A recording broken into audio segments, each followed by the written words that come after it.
Every April Fool's Day, my boyfriend would stage an elaborate, fake proposal as part of a prank coordinated with his best friend, Lexi. Last year, I was so caught up in the moment, heart hammering against my ribs as I reached for the ring, that I didn't notice the mechanical trap hidden in the velvet box. It snapped shut on my finger. I screamed in genuine pain. Jackson and Lexi just roared with laughter, completely oblivious to the fact that my finger was turning a bruised, sickly purple. To make it up to me, Jackson had spent months swearing that this year would be different. He promised he would finally ask for real.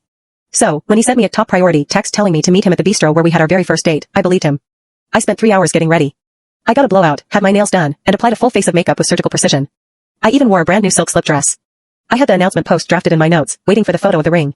But the moment I pushed through the door, a heavy, cold mass of buttercream slammed into my face. A girl's sharp, bright laughter erupted from the center of the room.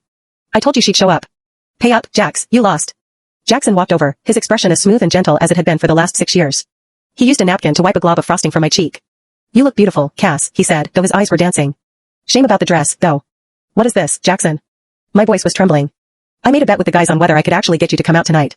I bet that you wouldn't. My stake was simple. If I won, I'd propose tomorrow. If I lost, I'd wait another year. He shrugged, offering a half-hearted grin. Sorry, babe. Since you actually showed up, I guess we're not getting married this year either. I stood there, the weight of the frosting pulling at my skin, and looked him dead in the eye. So, you know what tomorrow is? He laughed, dismissive. Of course I do. Our 6-year anniversary. How could I forget? The sticky sweetness on my face felt suffocating. In that moment, the realization hit me with the force of a physical blow. Our anniversary would always play second fiddle to a prank. And I would always play second fiddle to Lexi. I reached down and slid off the simple silver band we'd worn as a promise set since college. Then we're done. We're breaking up. The sharp clink of the ring hitting the hardwood floor silenced the entire room.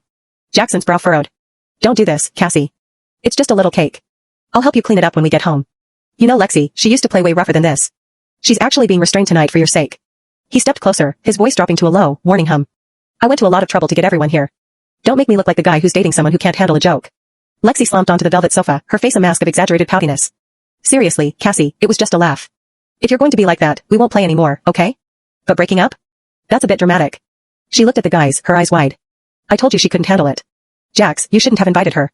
Now the whole vibe is ruined. She sat there, the undisputed mascot of their little tribe. In this circle, if Lexi wasn't happy, no one was allowed to be. Jackson was no exception. I remembered the first time I met her.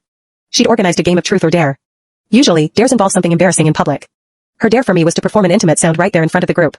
When I told her I didn't appreciate that kind of humor, Lexi's eyes instantly welled up. She bolted out of the room. The entire group, Jackson included, had chased after her to comfort her. The party that was supposed to be my welcome ended with me sitting alone in a dark apartment. Jackson never brought me to another hangout unless Lexi gave the green light first. Jackson looked at me now, his jaw set. Cassie, apologize to Lexi. In the past, I would have swallowed my pride. I would have apologized just to keep the peace, to make sure Jackson didn't lose face in front of his friends. But watching him prioritize Lexi's hurt feelings over the fact that he just humiliated me on the eve of our anniversary, I finally saw the truth. This wasn't a relationship. I was just an accessory to his life with his friends.